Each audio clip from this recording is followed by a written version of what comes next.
Hey Amazon sellers, this is Chris McCabe, former Amazonian and consultant at ecommercechris.com. I'm here with Leah McHugh, who's an e-commerce expert and works with Amazon sellers quite a bit on issues like this, what we're talking about today.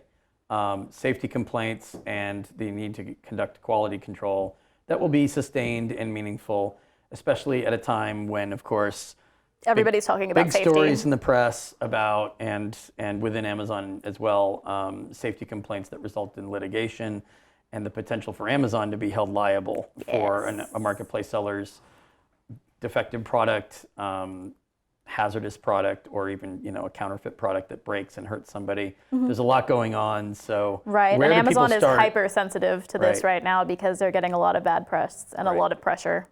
And over product safety. Yeah, we understand there's a lot of various performance notifications you might get for item condition, also known as the used sold as new messages, authenticity, and anything that says not as described. Or NASD, which is a new NASD, fun term that they sometimes throw out there. Yeah, which is an internal term, which for some reason they want sellers to understand exactly what that means.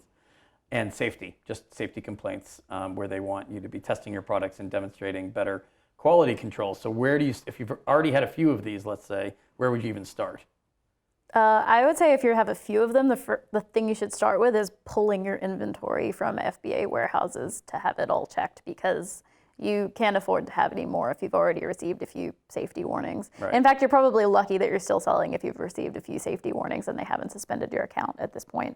So first step would be removing that inventory from FBA so you can inspect it yourself. At least a percentage of the inventory, so you can open up some samples. I usually, working with clients, I usually recommend that they have samples of every batch that their manufacturer makes sent to them. Yes. Not just FBA.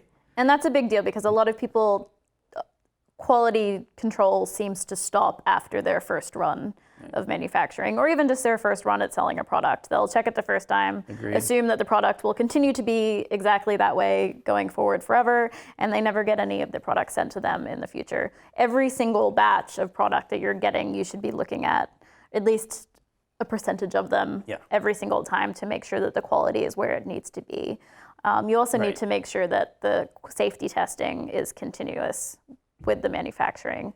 You need to make sure that every single batch meets the standards. And we can't get into specifics with that because it depends on the product and it depends on the marketplace that you're selling it in.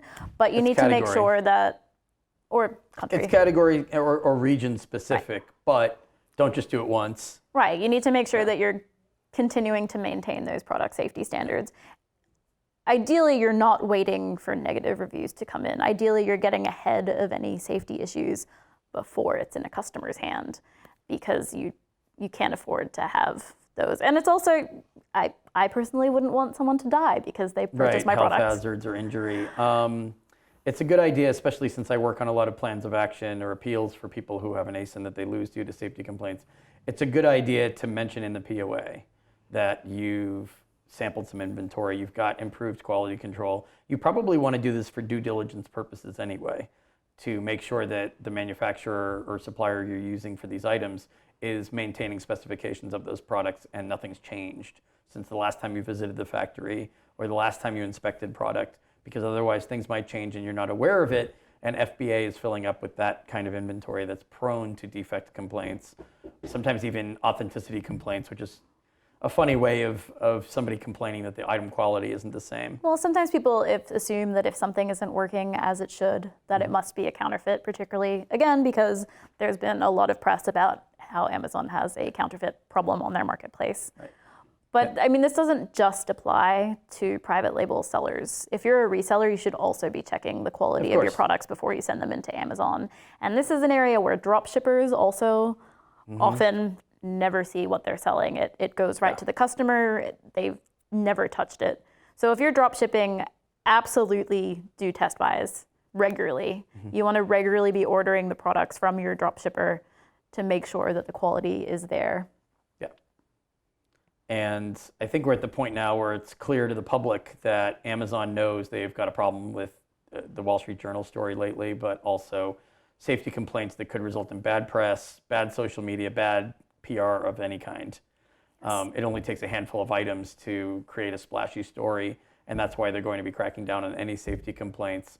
Leah and I understand that there are competitors out there buying from each other, sometimes saying it's unsafe and it's a fake complaint. Well, and Amazon understands that too. Amazon knows that too. Yeah, it's one factor to consider. You should be able to demonstrate your items are safe, just the way you should be able to defend against an inauthentic complaint or an authenticity concern with supply chain documentation that's acceptable.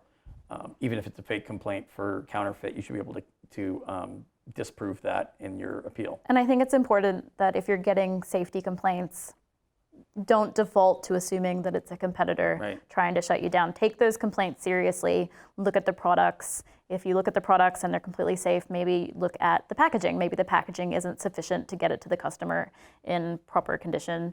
Look at the product listing. Maybe it needs more information to get the customer's standards, expectations at the same level as the product standards. You need to be proactively taking that sort of feedback seriously and not assuming that it's a competitor. Yeah. However, if it is a competitor, that's, if you know for a fact that it's a competitor, you also will need to, line up some proof and we can help you figure out where to send that. But don't have that be your knee-jerk reaction where you haven't even looked at return rates yet, or you haven't even looked at the kinds of messages you get from buyers indicating that why they're returning items, why they're unhappy with the item. They don't like the quality, they think it's defective. We understand that there's some overlap between defective complaints versus not as described versus safety complaints. In the end, it's all the algorithm, right? What makes an investigator manually review your account? It's things like this. If it happens too often, if they see patterns of complaints and there's a systematic problem with your operations or your quality control, they're going to prompt you to redo your due diligence by suspending you. That's the unfortunate thing. You don't necessarily get the warning shot like she was saying. They move swiftly to suspension first. And then finally, if you have a problem product in your catalog that you're regularly getting complaints for, and you've checked the quality and you've checked the packaging and you've updated the listing and you're still getting those complaints, that's when you need to decide whether or not that product is worth the risk, because you're ultimately risking your entire account over that product if you can't stop these complaints coming in. So that's when you need to decide, is it worth it and I'm going to keep selling and hope for the best, or this isn't worth it anymore, I need to pull this product and not sell it on Amazon anymore. Right. I mean, we understand it's Q4. This might be your top selling ASIN. These are painful choices to even think about doing, let alone pulling all of your product if it's a really good selling ASIN. But like she said, you don't want to risk the entire account. If things are trending the wrong way, you at least want to temporarily delist it and pull some samples out of FBA and inspect them and find out if you can determine what the nature of the problem is. Maybe it is a packaging issue. Maybe it's the listing content itself and buyers aren't understanding it. But either way, there has to be a real decision made to pull product and understand what the problems are. If you can't stop the complaints from coming in, then obviously Amazon stops you from selling either that product or stops you from selling entirely. Yep. So, all right, any questions about this? We know it's a big topic. Go to my website, ecommercechris.com. Contact me through the contact form. Thanks again to Leah McHugh for joining me. Thanks, guys. And we're happy to answer any questions during Q4. Thanks.